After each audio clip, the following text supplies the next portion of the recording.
In my hospital room, my daughter whispered to my husband, "When he's gone, everything will be ours.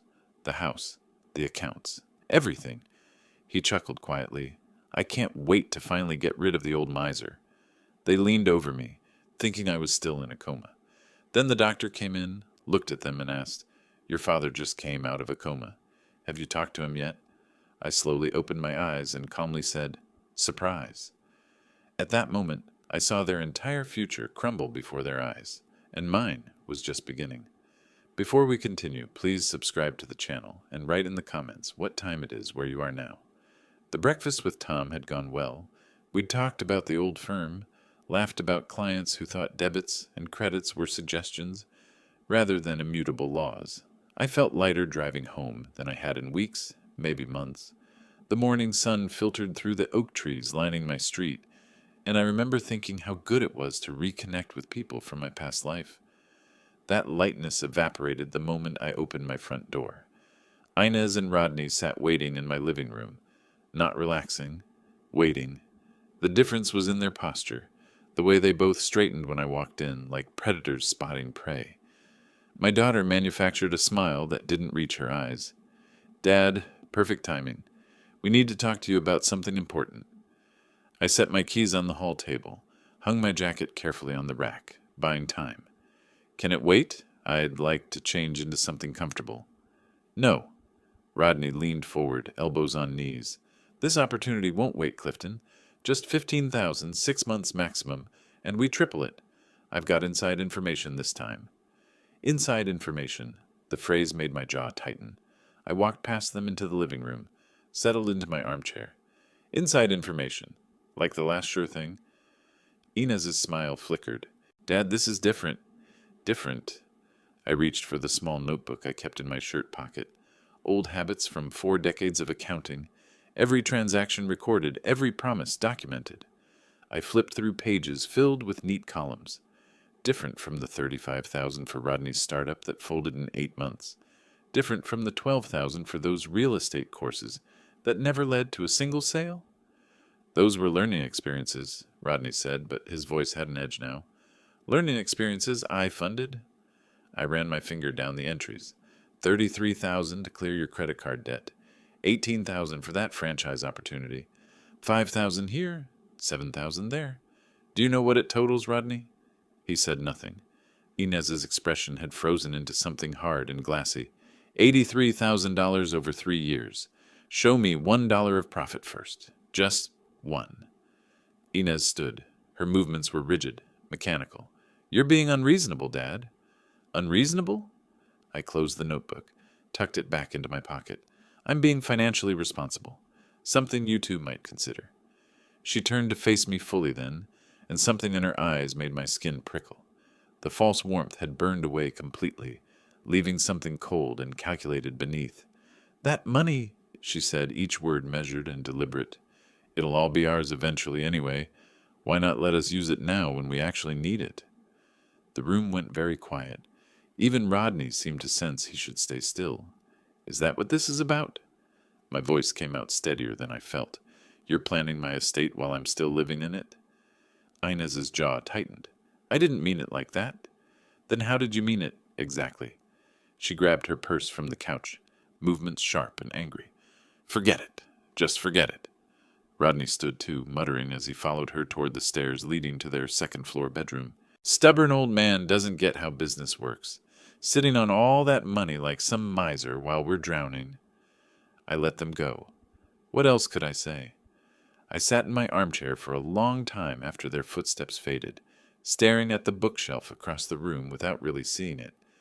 My wife's photo smiled at me from the mantel, frozen in time 23 years ago, before cancer took her, before Inez became this stranger who calculated my death into her financial planning.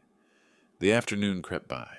I retreated to my study, went through some paperwork, tried to focus on the consulting work I still did occasionally for former clients. But the words on the pages kept blurring, replaced by Inez's face, that cold certainty in her voice. Eventually, I heard sounds from the kitchen, footsteps, cabinet doors, running water. I glanced at the small clock on my desk and was surprised to see it was already evening. My stomach reminded me I hadn't eaten since breakfast with Tom. I walked into the kitchen to find Inez at the stove, stirring something in a large pot. She didn't look at me.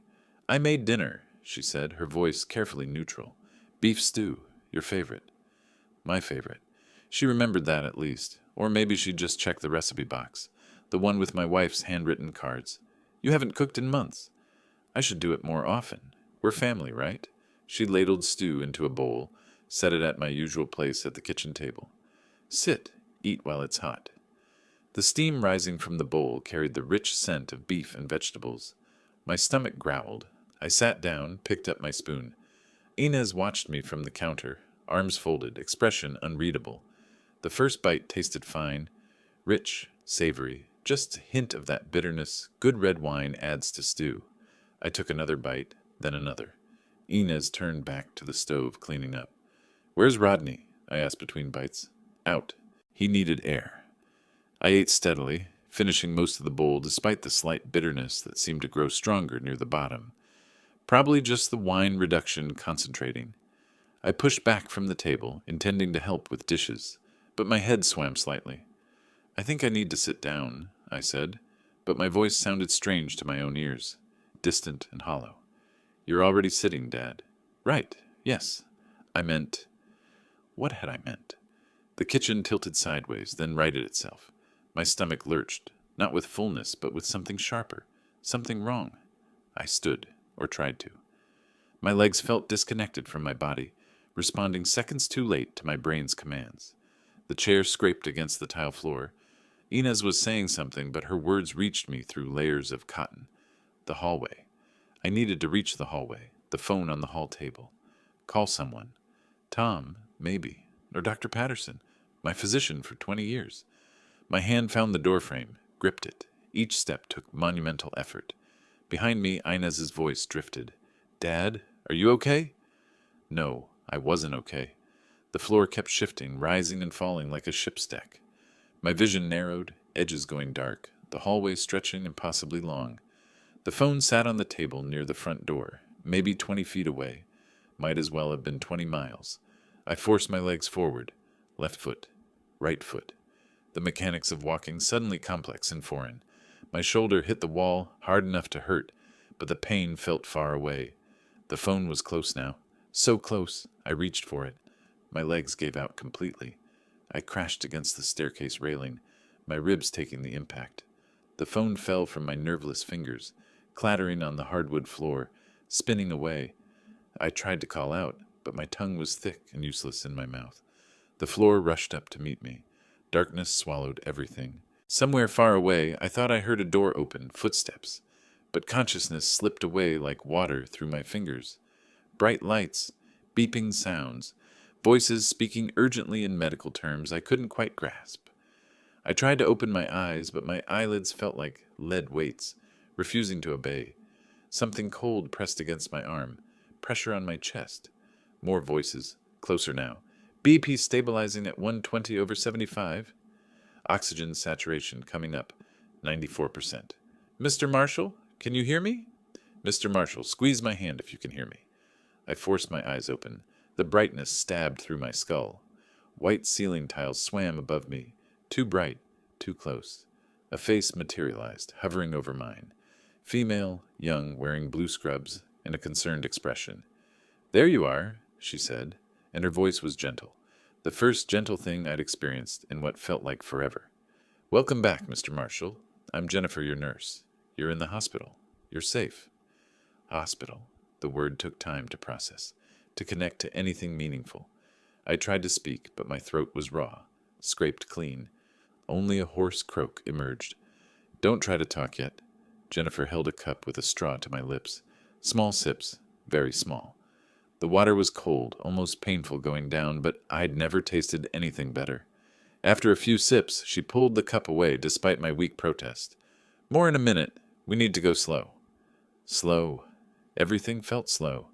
My thoughts moved through molasses, trying to piece together how I'd gotten here. Last thing I remembered was the hallway, the phone falling, darkness. A man in a white coat appeared at my bedside. Older than Jennifer, maybe mid-40s, with silver threading through his dark hair and tired eyes that had seen too much. "Mr. Marshall, I'm Dr. Ramirez. How are you feeling?" "Like I got hit by a truck?" I managed, my voice barely above a whisper. "That's not far off." He pulled up a chair, sat down like he planned to stay a while. "Do you remember what happened before you lost consciousness?" I thought back, forcing my sluggish brain to work. "I was home. I ate dinner. Then I felt sick. Tried to call for help. Your neighbor, Mr. Henderson, saw you through your window. He called 911. That call saved your life." Through the window. The front window next to the door, where I'd collapsed. Tom Henderson out walking his ancient beagle, probably. I made a mental note to thank him properly when I could stand upright without the room spinning. Hours passed in a blur. More tests, more questions, nurses checking monitors and adjusting tubes I hadn't noticed connected to my arms. Jennifer brought me more water, then a small cup of ice chips that felt like luxury. The fog in my head slowly cleared, though my body still felt foreign and exhausted, like I'd aged decades overnight. Afternoon light slanted through the blinds when Dr. Ramirez returned, carrying a tablet and manila folder. His expression was different now, more grave, more careful. "Mr. Marshall, your vitals have stabilized enough that we need to discuss your test results." Something in his tone made my chest tighten.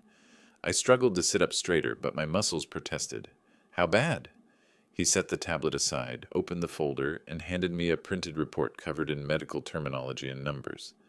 One phrase stood out, highlighted in yellow. "Ethylene glycol. Dangerous levels detected." I don't understand. But I did, even as I said it. The understanding was there, waiting for me to acknowledge it. "Ethylene glycol."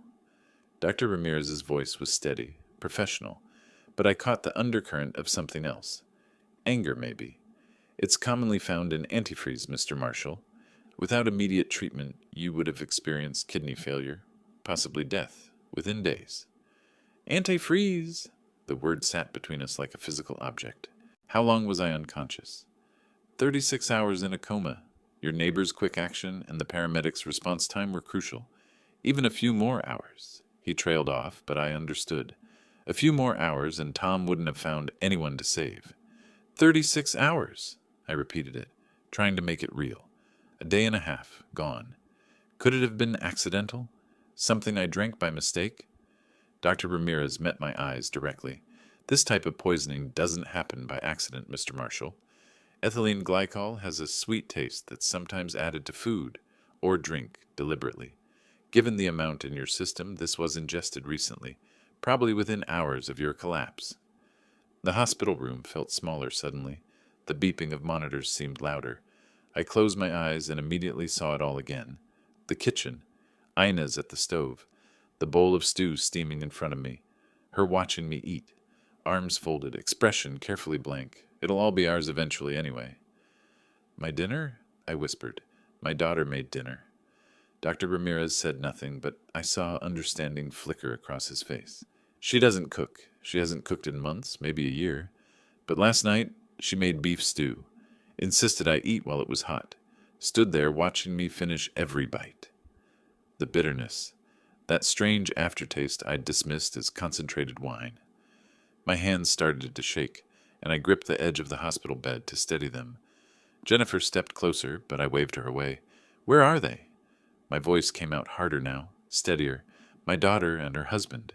Have they been here?" Dr. Ramirez exchanged a glance with Jennifer. "No one has come to visit. We've tried calling the number listed as your emergency contact, but no answer." "Of course not. Why would they come? They thought I was dead, or dying, or at least too far gone to tell anyone what happened. They were probably already planning how to sell the house, divide the accounts, spend money they'd decided was already theirs." "The police have been notified," Dr. Ramirez continued. "Given the circumstances, they'll want to speak with you when you're strong enough. Is there anyone else you'd like us to call? Other family?" "No." The word came out bitter. "No family." Jennifer touched my shoulder lightly. "Mr. Marshall, you need rest. Your body has been through trauma. The police can wait until tomorrow." But I couldn't rest. How could I? Every time I closed my eyes, I saw Inez's face, cold and calculating, watching me eat poison she'd stirred into my favorite meal. Her own father, She'd tried to murder her own father for money she was too impatient to wait for. And Rodney. Conveniently out when it happened. Had they planned it together? Had they discussed it over coffee that morning, debated methods, settled on antifreeze because it was accessible, because it would look like maybe I'd made a terrible mistake in the garage? Dr. Ramirez stood. I'll check on you later. Try to rest if you can. You're safe here. Safe. The word should have comforted me. Instead, it just highlighted the horrible truth. I wasn't safe in my own home. Not anymore. Maybe not for a long time, and I'd been too blind to see it. After they left, I lay back against the pillows, staring at the ceiling tiles, counting them, then counting them again, anything to keep my mind from spiraling. But it spiraled anyway, running through everything. Every loan, every dismissive comment from Rodney, every time Inez had smiled that empty smile while asking for more money, the pattern had been there. I'd just refused to see it. An accountant who'd spent 40 years spotting financial red flags, and I'd missed the biggest one in my own home. My daughter. My own daughter. The rage built slowly, methodically, like compound interest on a debt long overdue. The hospital room felt smaller as hours passed. I couldn't sleep. Every time I closed my eyes, I saw Inez watching me eat that dinner, her eyes following every bite. The beef stew. My favorite. The last thing my wife had cooked for me before she got too sick to stand at the stove. I stared at the ceiling tiles, counting them. 48 tiles in a grid pattern. When I finished counting, I started again. Anything to keep my mind from spiraling. But it spiraled anyway, running backward through time like rewinding a tape. 3 years ago, that's when they'd moved in. Just temporarily, Dad, Inez had said, standing in my doorway with suitcases and that pleading look I'd never been able to refuse. Rodney's business hit a rough patch. We just need a few months to get back on our feet. A few months became a year, then 2, then 3. The first loan came 3 weeks after they moved in. $12,000 for business courses that would lead to guaranteed certification and 6-figure opportunities. I'd written the check while Rodney explained his 5-year plan with charts and projections. The certification never materialized. The courses were a waste, Rodney said later. Not his fault. The instructors didn't know what they were doing. 6 months later, $35,000 for a startup. Rodney had a partner, he said, a guy with connections. They'd import specialty foods from Asia, supply restaurants, make back the investment in a year maximum. I'd reviewed the business plan. It looked solid, professionally formatted. I'd written that check, too. The business folded in 8 months. The partner disappeared with most of the capital. Rodney came home furious, betrayed, talking about lawyers and lawsuits that never materialized. Then the credit cards. $33,000 in debt from trying to maintain appearances while building the business. Just this once, Dad, Inez had promised. We'll pay you back first thing when we're solvent. I'd tracked it all. Every check, every wire transfer, every promise. The notebook in my shirt pocket held 3 years of broken commitments. $83,000. Enough to buy a nice house in some parts of the country. Gone like smoke. But the money wasn't the worst part. The worst part was watching them change. At first they'd been grateful. Inez hugged me. Rodney shook my hand firmly, looked me in the eye, called me a lifesaver. They did dishes. They asked about my day. They pretended to care. The pretense eroded gradually, so slowly I barely noticed until it was gone. By the second year, they treated my house like a hotel. Dirty dishes left on the coffee table. Voices carrying late into the night from their room, talking and laughing while I tried to sleep. My groceries disappearing. By the 3rd year, I was an ATM with legs.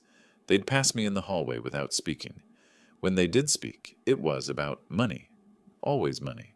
More opportunities, more investments, more just this once promises that never meant anything. The recent weeks had been different, darker. They whispered conversations that stopped abruptly when I entered rooms. I'd found them in my study once, Rodney quickly closing the drawer where I kept my will. They'd fumbled excuses about looking for stamps. Last month, Inez had asked casual questions about my retirement accounts. How much was there? Which institution?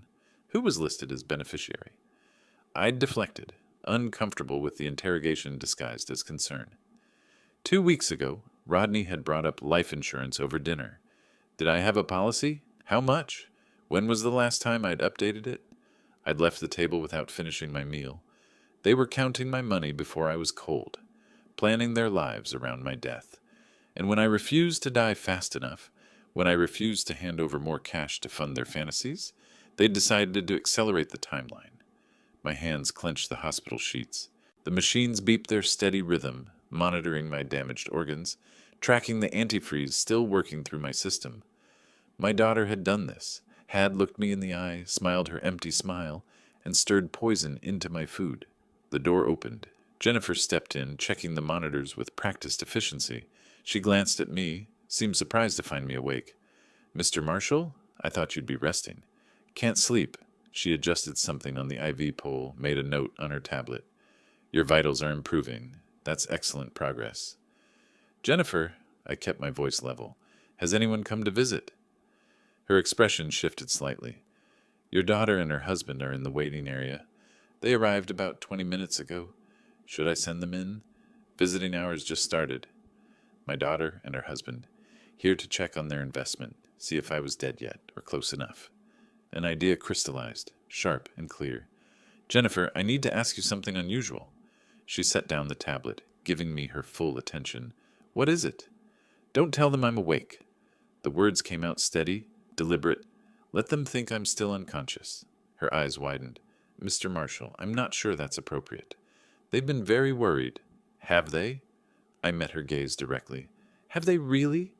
Because they haven't called once since I've been here. Dr. Ramirez said you tried the emergency contact number multiple times." She said nothing, but something in her expression confirmed I was right. "The doctor told me this wasn't an accident," I continued.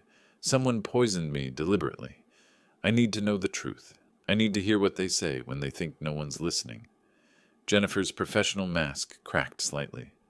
Understanding flickered across her face, followed by concern, then something that might have been anger on my behalf. That's a serious accusation." "I know. That's why I need to be certain." She stood silent for a long moment, weighing hospital policy against human intuition. Finally, she nodded slowly. "I can tell them you're stable but unresponsive. Give you a few minutes, but only a few, Mr. Marshall. I can't compromise patient care protocols. A few minutes is all I need." After she left, I reached for my phone on the bedside table. My hands trembled, but not from weakness this time. I positioned it carefully beside my pillow, angled toward where visitors would stand. My thumb found the voice recorder app. Record. I closed my eyes and slowed my breathing. The phone was recording, tucked where they wouldn't notice it. My heart hammered against my ribs, but I kept my face slack, lifeless, the way unconscious people look. Relaxed, empty. Footsteps approached in the hallway. The door opened with a soft hydraulic hiss. 2 sets of footsteps entered. I focused on keeping my breathing steady, even, the way it sounds during unconsciousness. Slow inhale, slower exhale. My closed eyelids showed me nothing but darkness, but my other senses sharpened. Inez's perfume reached me first, that expensive scent she'd bought with money she'd borrowed and never repaid. Her footsteps moved closer. The bed shifted slightly as she leaned against it. "Oh, Dad." Her voice carried that artificial sweetness I'd heard 1,000 times. Concern wrapped around calculation like gift paper over something rotten. "Please wake up. We're here now. Everything will be okay." Rodney stayed near the door. His breathing was audible, quick and shallow, nervous. Inez's fingers touched my hand. Cold. They lay there without warmth, without the gentle squeeze that real affection requires. Just touching for the sake of appearance, for the nurses watching from the hallway, maybe. Several seconds passed. A chair scraped. Rodney's footsteps moved around the bed, checking the monitors. "What do all these numbers mean?" His voice was tight. "I don't know. Heart rate, probably. Oxygen." Inez's hand lifted from mine. Her voice changed, dropped the sweet coating. "He looks terrible. Think he'll make it?" The casual tone made my jaw want to clench. I kept my face slack. Doctor said 50-50. Rodney moved away from the monitors. "Honestly, maybe it's better if he doesn't. I mean, he's 62. He's had a good run. A good run, like I was a horse they'd bet on and lost. The house is worth $380, easy." Inez's voice came from near the window now. I checked comparable sales yesterday. That Victorian 2 blocks over sold for 400 last month, and it needed more work than ours. Ours. My house was already theirs in her mind. Plus his retirement accounts. Rustling sounds like Rodney checking his phone. He told me once he had over 400,000 saved. Conservative investments, boring stuff, but it's there. Life insurance is another 75,000. Inez again. I saw the policy last month when I was looking for stamps. Looking for stamps. That was what she'd said when I found her in my study. Rodney's hand on my desk drawer. Total liquid assets around 850,000, give or take. Rodney's voice carried a note of excitement now. Plus the house. We could clear over $1 million once everything's settled. Silence fell. I kept breathing steadily. In, out. In, out. You sure we were careful? Rodney's nervousness bled through. The antifreeze in his dinners this week. You measured it, right? Small enough doses? My heart stuttered. Every muscle wanted to tense, to jump up, to grab them both. I forced stillness. Perfect. Absolute stillness. Of course I measured. Inez sounded annoyed. Little bits each night in his food. Not enough to taste. Just enough to accumulate. Looks like organ failure, not poisoning. But they tested him? What if they find it? So what? Trace amounts could be anything. Could be accidental exposure in the garage. He's old. His organs are already stressed. Even if they suspect something, they can't prove deliberate poisoning from trace amounts. They'd planned this. Carefully. Methodically. My own daughter had researched how to kill me slowly enough that it would seem natural. I still think we should have just... Rodney lowered his voice, but the room was small enough that I caught every word. One large dose would have been faster. And more obvious. Inez's tone carried the patience of someone explaining simple concepts to a child. Slow accumulation means his organs shut down gradually. Happens to old people all the time. No one questions it. Old people. I was old people now. Disposable. Inconvenient. When do you think we can access the accounts? Rodney asked. Death certificate takes a few weeks usually. The will goes through probate, but we're the only beneficiaries. I made sure of that when I convinced him to update it last year. Last year? When she'd suggested I review my estate planning, make sure everything was in order. She'd driven me to the lawyer's office, sat in the waiting room, asked gentle questions afterward about what I'd decided. I thought she cared about being responsible. We could travel. Rodney's voice lifted with enthusiasm. Actually travel, not just talk about it. Hawaii. Maybe Europe. Somewhere expensive. We could start that import business properly. Real capital this time. Not scrape together loans.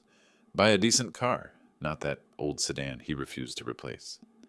Finally live properly instead of listening to him count every dollar like some miser. Rodney's bitter laugh made my hands want to curl into fists beneath the sheets, acting like we were bleeding him dry when he's sitting on nearly $1 million in assets. It's our money anyway, Inez said, and her voice carried that same cold certainty from our confrontation. We shouldn't have to wait for him to die naturally. That could take 20 more years. What are we supposed to do? Live in his spare bedroom until we're 50? At least we won't have to deal with his lectures anymore. Rodney moved back toward the door, his disappointed looks every time another business didn't work out.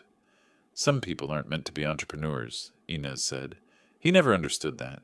Just because he sat in an office adding numbers for 40 years doesn't mean everyone wants that life. They stood silent for a moment. My chest ached from holding my breathing pattern steady. Every word burned into my memory, searing itself into my brain. Should we stay longer? Rodney asked. For appearances? Few more minutes. Then we'll tell the nurses we'll come back tomorrow. Grieving family, keeping vigil, all that. Their footsteps moved toward the door. Inez paused near my bed. For a horrible second I thought she might notice the phone. But her hand just touched my shoulder briefly, a performative gesture of affection without meaning. Bye, Dad, she whispered, and there wasn't a trace of emotion in it. The door opened, closed. Their footsteps faded down the hallway.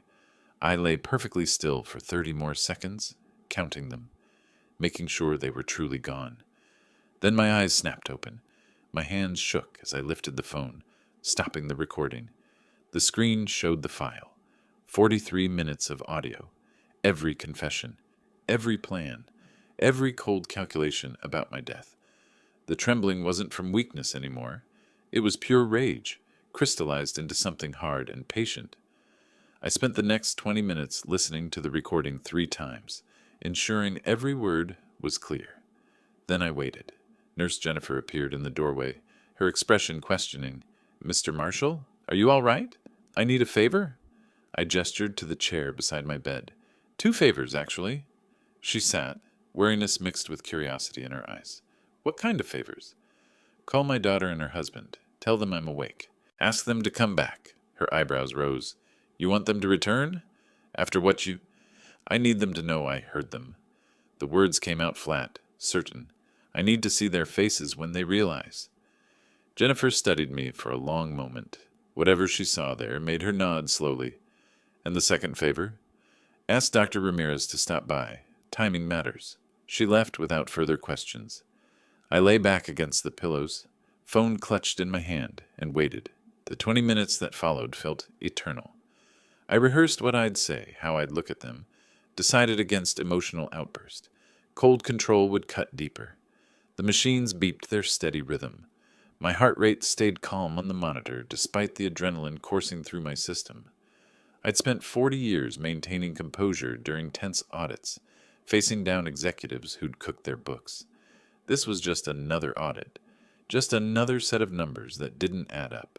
Except these numbers had tried to kill me. Footsteps in the hallway, multiple sets. I closed my eyes, slowed my breathing one more time. The door opened. Inez's perfume reached me first. That expensive scent bought with borrowed money. Their footsteps stopped just inside the doorway. "I don't understand," Inez said, voice tight. "They called saying he was awake, but he looks—" Dr. Ramirez's voice boomed from the hallway, perfectly timed. "Mr. Marshall's family. Wonderful news." He swept into the room with professional enthusiasm, clipboard in hand. "Your father has emerged from his coma. Such a remarkable recovery. Have you had a chance to speak with him yet?" The question hung in the air like a blade. I opened my eyes slowly, deliberately. Let my gaze focus on Inez first. Watched the exact moment recognition flooded her features. The widening eyes, the color draining from her face like water from a sink. Then I shifted to Rodney. His attempted smile collapsed into something closer to a grimace, muscles fighting between false joy and genuine terror. I said one word: surprise. The silence that followed was absolute.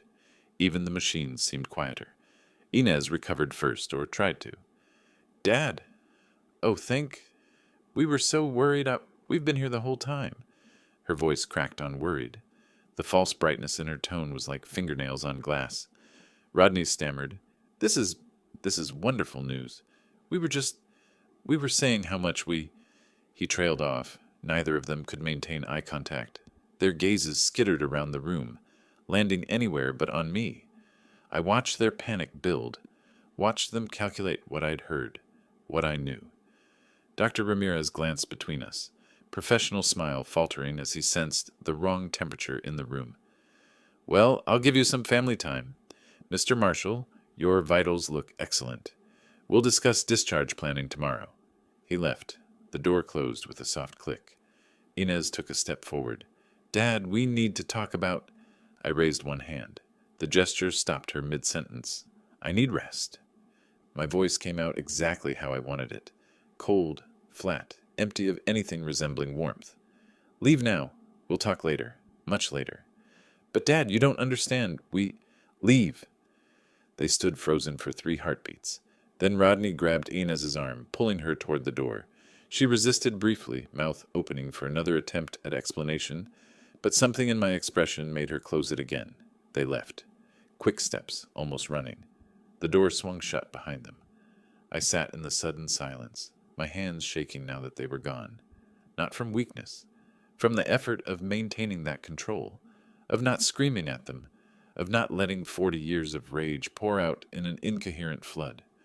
Instead, I picked up my phone with trembling fingers and scrolled through my contacts until I found the card Detective Johnson had left. He answered on the second ring. "Detective Johnson, this is Clifton Marshall, from the poisoning case. You said you wanted evidence?" "Mr. Marshall, yes. What kind of evidence are we talking about?" Recorded confession. Every word. They thought I was unconscious. They described exactly how they poisoned me, why they did it, and what they planned to do with my assets after I died. Silence on the other end, but I could hear him breathing, processing. Mr. Marshall, I can be there in 20 minutes. I'll be here. Detective Johnson arrived 40 minutes later. Traffic, he explained, apologizing. I didn't care. Time had become elastic, stretching and contracting in strange ways. He sat in the chair Jennifer had used, notebook open, pen ready. I played him the recording twice. He sat silent throughout, expression carefully neutral, but his pen moved constantly across the pages, taking notes, building a case. When it finished the second time, he clicked off his pen and looked at me directly. Mr. Marshall, he said, voice steady and professional, we'll need your formal statement, and then we're going to arrest your daughter and her husband for attempted murder. 3 days later, I signed my discharge papers. The hospital hallways felt different now, no longer a place where I was vulnerable, but where I'd gathered my weapons. The nurse who wheeled me to the exit made cheerful small talk about following doctor's orders and taking my medications on schedule. I nodded, barely listening. Detective Johnson had called yesterday with an update. Inez and Rodney were arrested within 48 hours of receiving the recording. Attempted murder, conspiracy, evidence tampering. The charges stacked up like bad debts. They'd been held 24 hours, then released on $50,000 bail. They used a bail bondsman, Johnson had explained. Paid about $5,000 non-refundable, probably secured through a high-interest loan. They looked rough coming out of holding. I'd thanked him and hung up. Rough. That was a start. A taxi drove me home. I'd arranged it the night before, unwilling to ask anyone for help, unwilling to show weakness. The driver tried to assist me from the car, but I waved him off, paid him, tipped adequately but not generously, and walked to my front door on legs that still felt unsteady, but were getting stronger with each step. The key turned in the lock. The same lock. I'd expected they might have changed it, locked me out of my own house. But no, they weren't thinking that strategically yet. I pushed the door open. The house smelled stale, closed up. 3 days of uncirculated air. I walked through slowly, each room a memory. The kitchen where Inez had prepared that final dinner. The hallway where I'd collapsed. The living room where they'd demanded more money. Evidence. It was all evidence now. Upstairs I heard movement, footsteps quick and heavy, then voices sharp and urgent. They were home. Of course they were. Where else would they go? I settled into my armchair in the living room and waited. They came down together. Inez first, Rodney close behind. They stopped in the doorway, seeing me. Their faces were haggard, shadows under their eyes, that rough look Detective Johnson had mentioned. We need to talk. Inez's voice carried forced authority, like she was trying to reclaim ground she'd never actually held. About what you did. That recording, you can't just record people without permission. It's illegal. I looked at her calmly. Florida is a one-party consent state. I was that one party. The recording is completely legal. But we didn't know. You confessed to attempted murder. You described adding antifreeze to my food for a week. You discussed selling my house while planning my funeral. I kept my voice level, conversational. Everything else is just consequences. Rodney stepped forward, desperation making him bold. This is insane. We can explain. It was just talk. We didn't mean... You didn't mean to poison me? I cut him off. Then why do I have toxicology reports showing antifreeze in my system? Why did I spend 36 hours in a coma? Neither answered. Inez's jaw worked silently, searching for an argument that didn't exist. I reached into my pocket and pulled out a business card, set it on the coffee table between us. Stephen McGregor, estate and family law attorney. You'll want to contact him, or rather your attorneys will. What are you talking about? All future communication goes through lawyers, mine and yours. I'm done talking to you directly. Inez stared at the card like it was a snake. You're overreacting. We're family. Family. The word tasted bitter. Family doesn't poison family for inheritance money. Get out of my sight. They left. Went upstairs. I heard their door slam, muffled arguing through the ceiling. Let them argue. In 15 days, they wouldn't have a ceiling to argue beneath. The next morning, I drove to Stephen McGregor's office downtown. The building was old brick, established, the kind of place that radiated stability and law. His receptionist showed me in immediately. McGregor was mid-50s, silver hair, sharp eyes that assessed me as I entered. We shook hands. His grip was firm. "Mr. Marshall, I followed your case in the news. Attempted murder by family member. Terrible business. It's about to become your business." I sat in the leather chair across from his desk. "I need 3 things done simultaneously." He pulled out a legal pad. "I'm listening. First, immediate will revision. My current will leaves everything to my daughter. I want her removed completely. Everything goes to charity instead. Local organizations, hospital foundation, literacy programs, anything but her." McGregor nodded, taking notes. "Straightforward. We can execute that today. Second, eviction. They're living in my house. Given the criminal charges and documented threat to my safety, I want them out. Legal eviction by the book. Also straightforward. The criminal charges give clear cause. They'll have 15 days from notice. Third, civil lawsuit. Repayment of all loans I've made over 3 years. I have documentation." I pulled out the spreadsheet I'd printed yesterday before discharge. 3 years of data.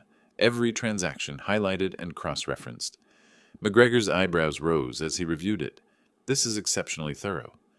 I'm an accountant. Was an accountant. Old habits. 80,000 in loans." He ran his finger down the columns. "No written repayment agreements?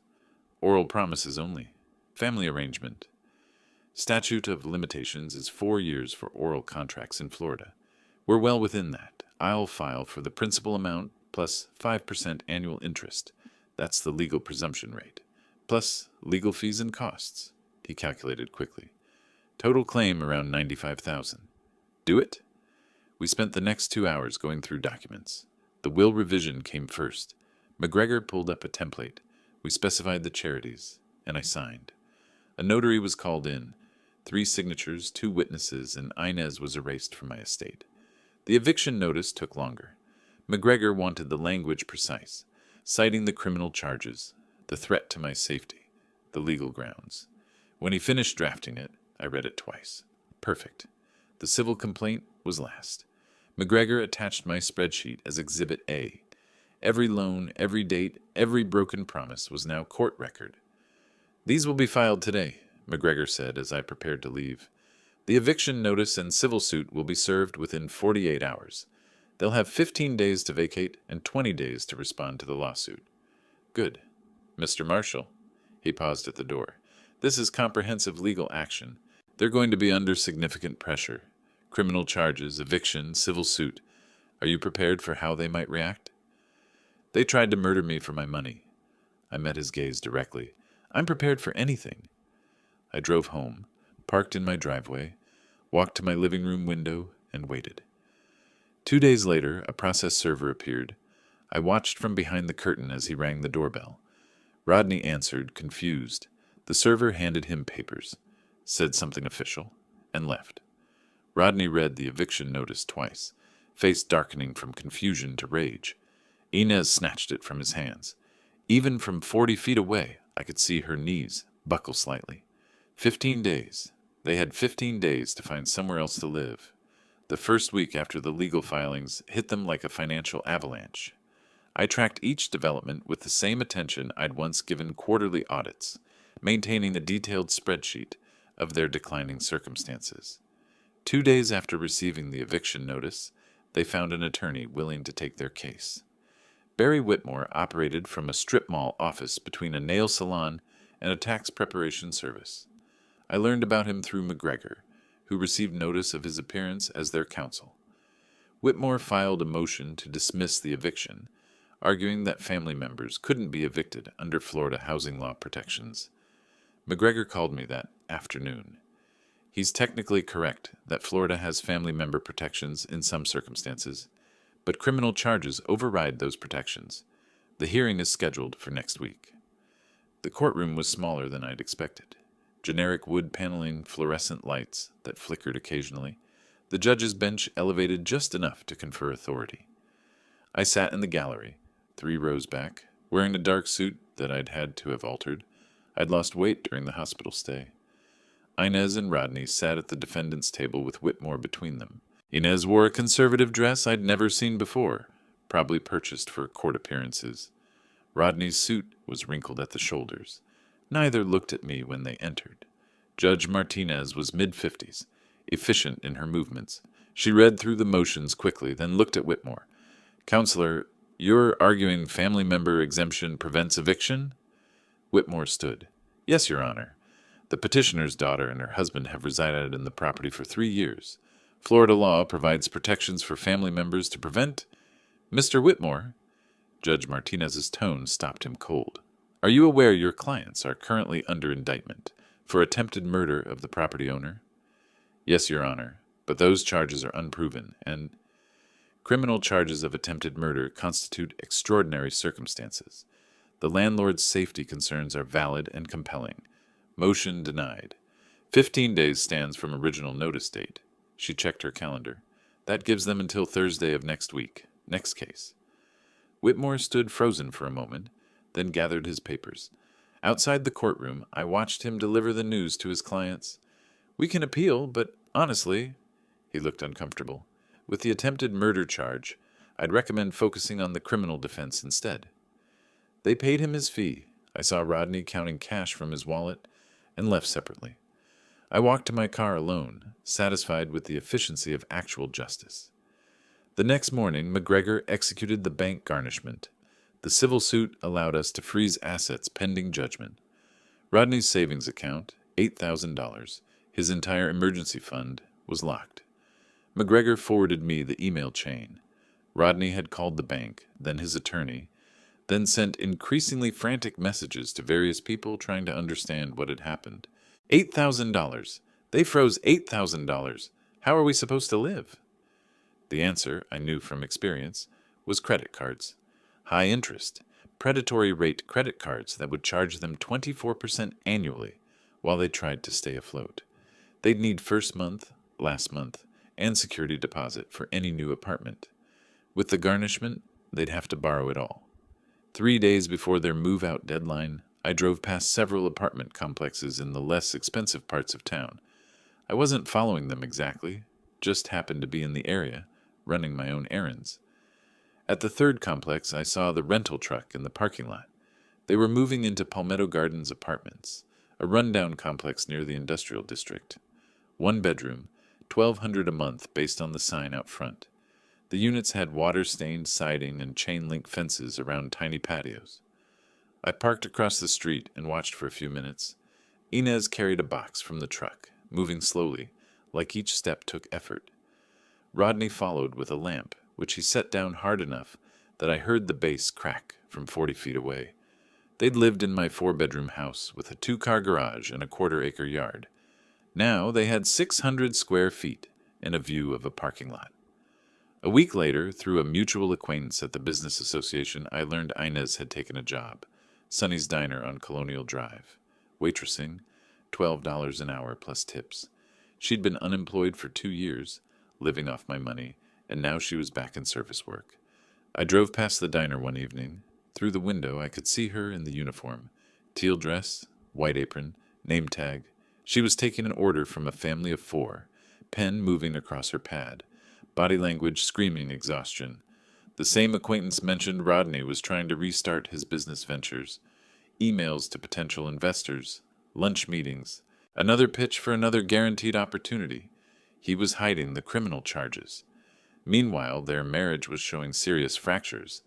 One of their new neighbors at Palmetto Gardens mentioned to the building manager that they argued constantly.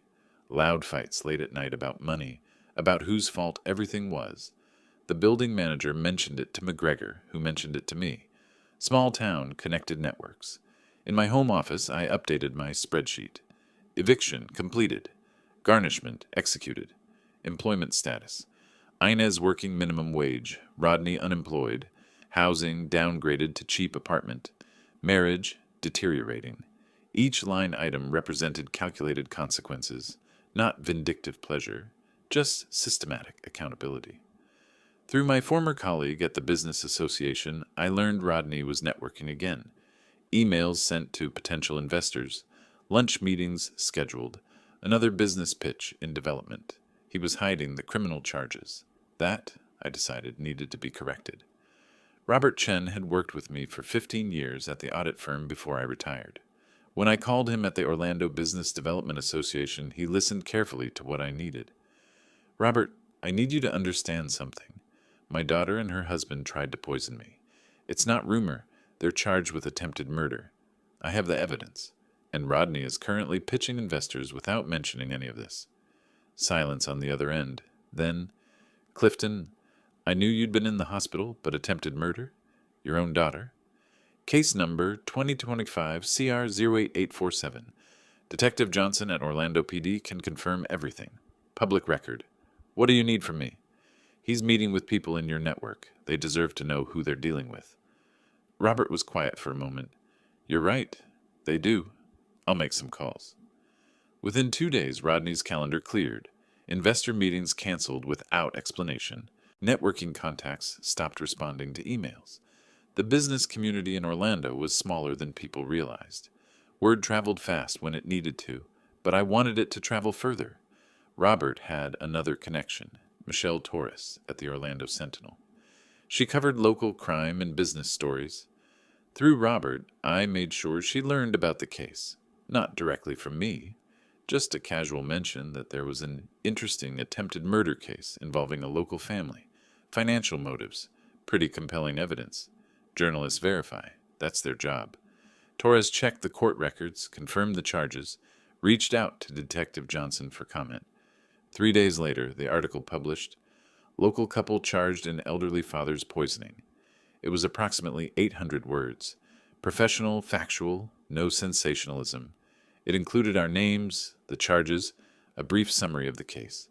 Detective Johnson was quoted confirming the audio recording evidence. The article mentioned the trial date was pending.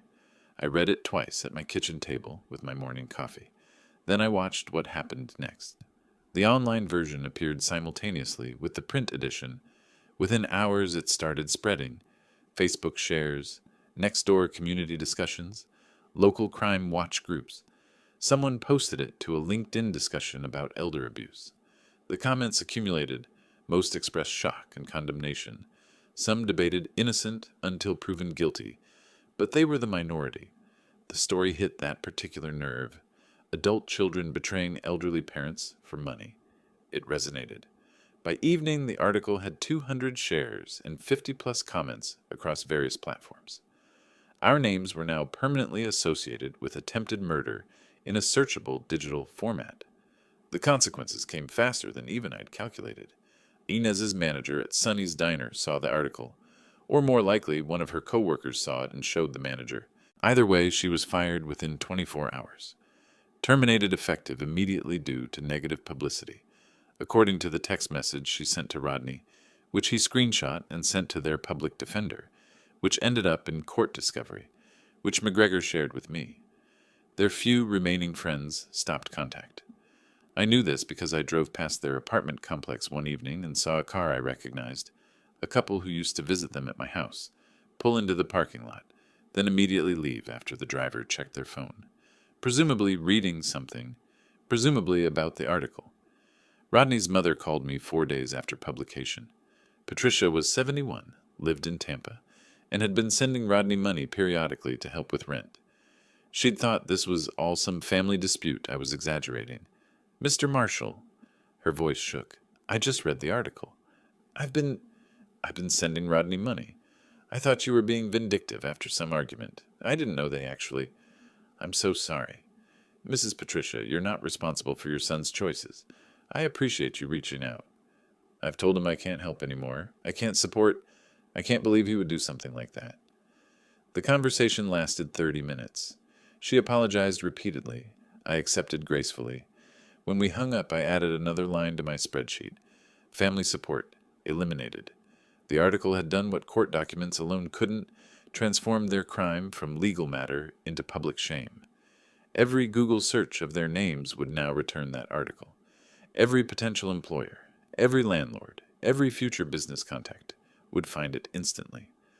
I monitored the social media discussions, not obsessively, just periodically checking to see how far the story spread. Further than I'd expected. A crime blogger picked it up. A Facebook page about elder abuse shared it. The comments ranged from calls for maximum sentences to discussions about warning signs of financial abuse. Some people defended them. Innocent until proven guilty, they wrote. We don't know the full story. But those voices were drowned out by the majority expressing disgust at adult children poisoning an elderly father for inheritance money. McGregor called with an update about the civil suit. Their attorney tried to negotiate a payment plan. They're offering $500 a month toward the $95,000. At that rate, they'd be paying for 15 years. Reject it. Already did. We'll proceed to trial. Through the building manager at Palmetto Gardens, who McGregor knew through a property law case years ago, I learned they spent most evenings now reading the online comments about themselves. The thin walls meant neighbors heard everything. They're calling us monsters. Inez's voice carried through the walls, according to the neighbor. Someone posted our address. How did this happen? Rodney's response was apparently less focused on the how and more on the whose fault.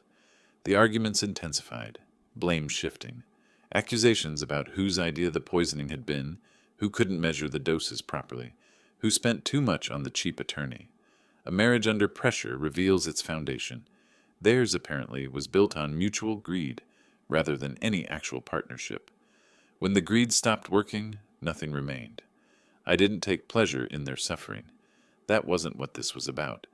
But watching natural consequences unfold, public accountability for public actions, felt appropriate. They'd tried to make my death look natural. Instead, their crime became public knowledge, documented and permanent. The article had accomplished more than any civil judgment could. It had made their actions known to everyone who mattered in their lives, past and future. That was worth more than money. 2 weeks after the article published, McGregor called with news. The criminal prosecutor had approached their public defender with a plea bargain. Inez and Rodney were cracking under the combined pressure of legal fees, lost income, and social exile. They're offering a deal, McGregor explained over the phone. Guilty plea to attempted poisoning, reduced from attempted murder, in exchange for probation instead of prison time. 3 years supervised probation, community service, restitution. Why reduce the charge? The audio recording makes the case so strong that going to trial would waste court resources.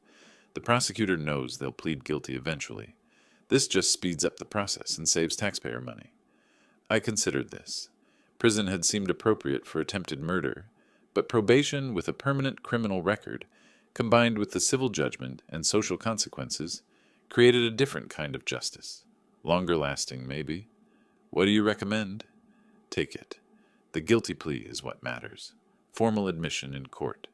And probation means they'll be supervised, monitored, restricted for years. One mistake and they go to prison anyway. 3 days later, I learned through McGregor that their public defender, James Martinez, had held a meeting with his clients. The conversation, as relayed through the legal grapevine, hadn't gone well. Martinez had been blunt. Listen carefully. They have you on recording confessing to poisoning your father. Every word. Doses, methods, motives. If we go to trial, you're looking at 10 to 15 years in prison. The plea offer, probation, is a gift you don't deserve but need to take. According to Martinez's later comments to McGregor, that's when Rodney and Inez turned on each other. "This was your idea," Rodney had shouted. "You said small doses, gradual decline, no one would suspect. Now we're facing prison because you couldn't plan properly." Inez had fired back immediately. "I planned it? You're the one who actually put the antifreeze in his food. You measured it. You served it to him. Don't act like you were some innocent bystander." Martinez had tried to stop them. "You're both guilty. The recording proves it. Take the plea or spend the next decade in prison. Your choice." They'd taken the plea, but the damage to their relationship was done. A week later, the civil suit reached judgment. The hearing lasted 15 minutes. Inez and Rodney didn't appear, couldn't afford to take time off work they no longer had, or maybe just couldn't face another courtroom. I sat with McGregor while Judge Harrison reviewed my documentation, the spreadsheet I'd maintained for 3 years. Every loan, every date, every broken promise. 80,000 in principal, the judge read aloud, plus 5% annual interest compounded, plus legal fees and costs. He looked up. The defendant's failure to appear is noted. Judgment for plaintiff in the amount of $95,000. He signed the order. McGregor thanked him. We walked out. They'll file for bankruptcy, McGregor said in the parking lot. Probably within days. Can they discharge this in bankruptcy? No. Judgments for intentional torts, fraud, conversion, things like that, aren't dischargeable. This was deliberate financial exploitation combined with attempted murder.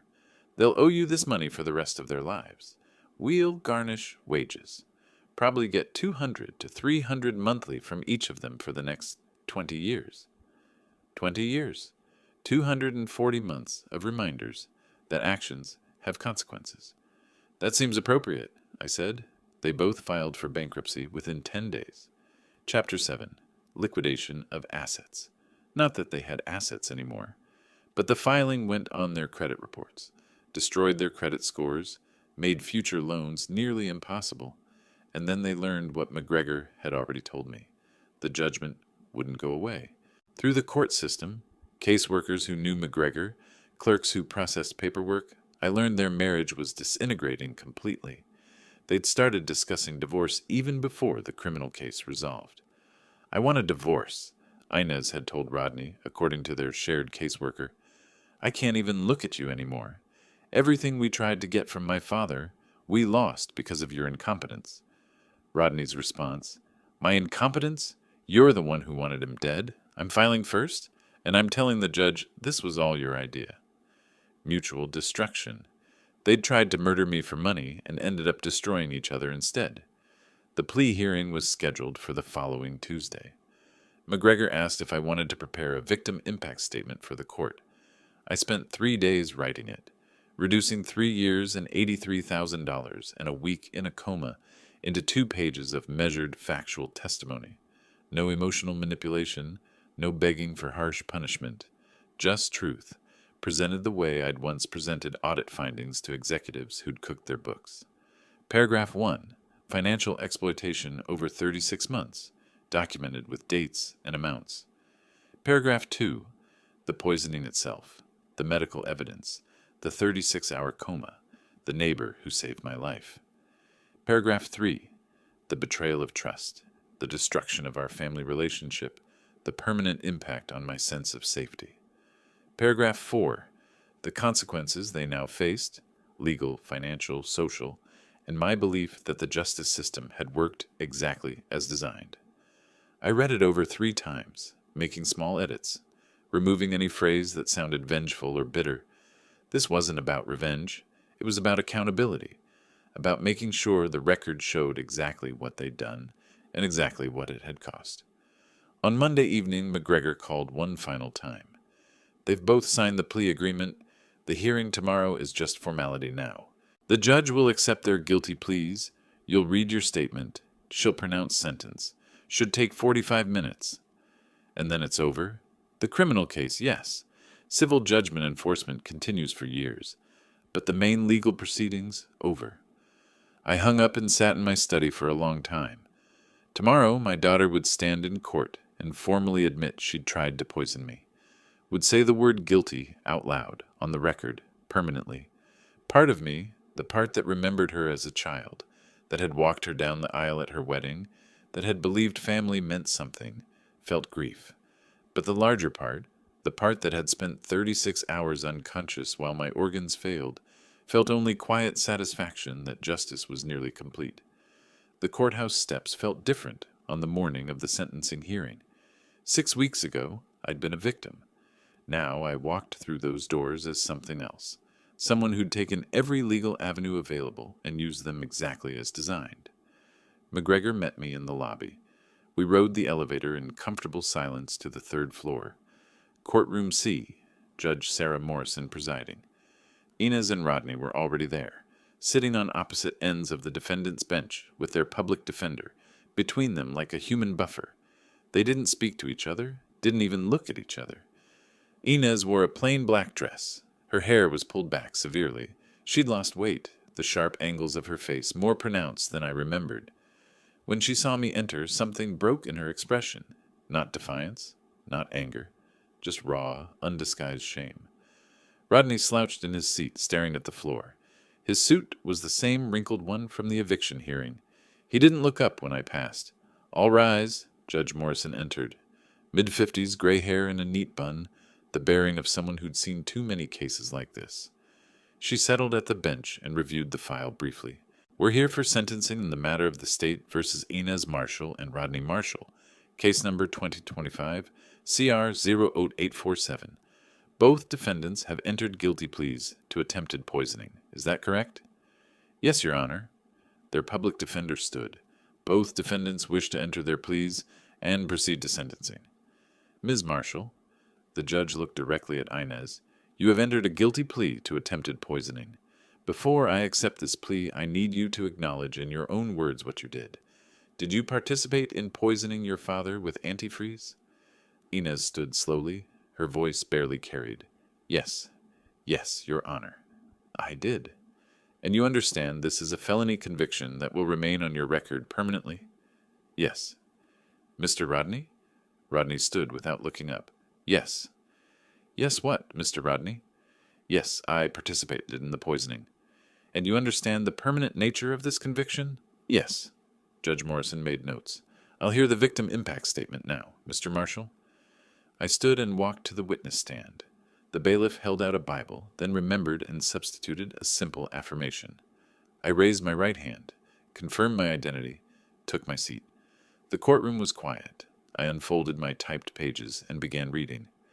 Over 3 years, I gave my daughter and her husband $83,000. I paid for business education, startup ventures, and credit card debt they accumulated. These were presented as loans. None were repaid. My voice stayed steady. Just facts. Just numbers. In return, they added antifreeze to my food for a week, hoping I would die so they could inherit my estate. I spent 36 hours in a coma. My organs began failing. My neighbor's vigilance in calling emergency services saved my life. Inez was crying now, but silently. Rodney remained motionless. This betrayal destroyed our family relationship permanently. I can no longer trust my daughter. I cannot allow her in my home. The person I raised, the child I loved, chose money over my life. That choice has consequences beyond what this court will impose today. I paused, looking at Judge Morrison rather than at them. I believe the justice system has worked exactly as designed. The evidence was clear. The legal process was fair. The consequences they now face, criminal record, financial judgment, social consequences, are appropriate to their actions. I ask nothing more from this court than what the law provides. I folded the pages and stepped down. Judge Morrison took a moment, reading through the pre-sentencing report. Then she looked at Inez and Rodney. I've seen many cases, but few with such clear premeditation and cold calculation. The audio recording leaves no doubt about your motives or actions. You planned to murder your father for money. That you failed doesn't diminish the intent. She paused, letting the words land. I'm sentencing you both to 3 years supervised probation, 500 hours of community service each, $10,000 in restitution, and permanent no-contact orders with the victim. If you violate any terms at all, you will serve the maximum prison sentence of 15 years. Do you understand? Yes, Your Honor. Inez's voice broke. Yes. Rodney's was flat. You're dismissed. Report to probation within 48 hours. The gavel came down, final. McGregor and I stood to leave. I was halfway to the door when I heard footsteps behind me. Dad? I turned. Inez stood there, tears streaming down her face, hands twisted together. Dad, I'm so sorry. I know those words mean nothing after what I did. The greed, it made me into a monster. I thought about money instead of you. I almost killed you. I destroyed everything. I'm so sorry. The courtroom had mostly emptied. Just us and Rodney still sitting on the bench 20 feet away, not participating in this. I looked at my daughter, really looked at her, saw the person she'd become, saw the genuine remorse. Too late to matter, but real nonetheless. I forgive you as a father, Inez. That's what fathers do. My voice was quiet but clear. But as a person, as a human being who trusted you, I can't forget. You chose money over my life. That choice has consequences you'll live with. I hope you learned something from this. Can we ever... She couldn't finish the question. I don't know. Not now. Maybe not ever. That's for time to decide. I turned and walked out. Behind me, I heard her crying harder. I didn't look back. McGregor waited in the hallway. "You all right?" "I'm fine." We walked out together into September sunshine. The air felt cleaner somehow, lighter. "What now?" McGregor asked. "Now I go home and live my life." 1 month later, I sat on my porch with morning coffee, watching the neighborhood wake up. September had brought cooler mornings, that first hint of autumn, even in Florida. My painting supplies sat on the side table. Watercolors, brushes, a practice pad with amateur attempts at landscapes. The Tuesday morning class at the community center was surprisingly enjoyable. I wasn't good yet, but that wasn't the point. The point was doing something for myself, something that had nothing to do with accounting or family drama, or justice. My phone showed calendar reminders for coffee with Tom Henderson tomorrow, lunch with Robert Chen on Thursday, a consulting project next week that I'd actually accepted because it sounded interesting rather than obligatory. On the desk inside, in the middle drawer, sat an unopened letter from Inez, postmarked 2 weeks ago, her handwriting on the envelope. I'd held it several times, felt its weight, put it back unopened each time. Not because I was avoiding it, not because I was nursing the wound, simply because I hadn't decided yet if I wanted to know what it said. That was a choice I could make on my own timeline, or never make at all. The power to choose was mine now. The civil judgment garnishment had started. McGregor sent me monthly updates. $238 from Inez's new job at a call center. $204 from Rodney's warehouse work. Every month for the foreseeable future. The money didn't matter. The reminder did. My health had fully recovered. The nephrologist had cleared me at my 3-month follow-up. "No permanent damage," he'd said, sounding surprised. "Your kidneys bounced back completely." So had I, in ways that weren't medical. I'd learned something through all of this, though I wouldn't have chosen this method of learning. That justice and revenge aren't the same thing. Revenge is about making someone suffer. Justice is about making things right, or as right as they can be after wrong has been done. I hadn't made Inez and Rodney suffer for pleasure. I'd used the legal system exactly as designed. Courts, attorneys, evidence, due process. Everything above board, everything documented, everything fair, even when they'd been unfair to me. And that somehow felt more satisfying than any personal vengeance could have. The newspaper sat beside my coffee cup, open to the community section rather than crime news. The world continued. Life continued. I continued. Somewhere across town, Inez was presumably starting her shift at the call center, working to pay off a debt that would follow her for decades. Somewhere else, Rodney was moving boxes in a warehouse, doing the same. Their divorce proceedings were pending.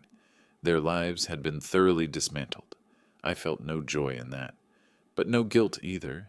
They'd made their choices. These were the consequences. Natural, legal, appropriate. A car pulled up across the street. My neighbor's daughter visiting with her kids. The children spilled out, running toward their grandmother's door with the energy only children possess. The grandmother scooped them up, laughing. Family. Real family. The kind built on love rather than financial expectation. I finished my coffee, collected my painting supplies, and headed inside to get ready for the day. The Tuesday class started in an hour. Maybe today I'd finally get the shading right on those trees I'd been practicing. The unopened letter stayed in its drawer. Maybe I'd read it someday, maybe not. Either way, I was free to choose. And that freedom, more than any guilty verdict or dollar amount, was the real measure of justice achieved. If you like this story, please like this video, subscribe to the channel, and share your impressions of this story in the comments. To listen to the next story, click on the box on the left. Thank you for watching.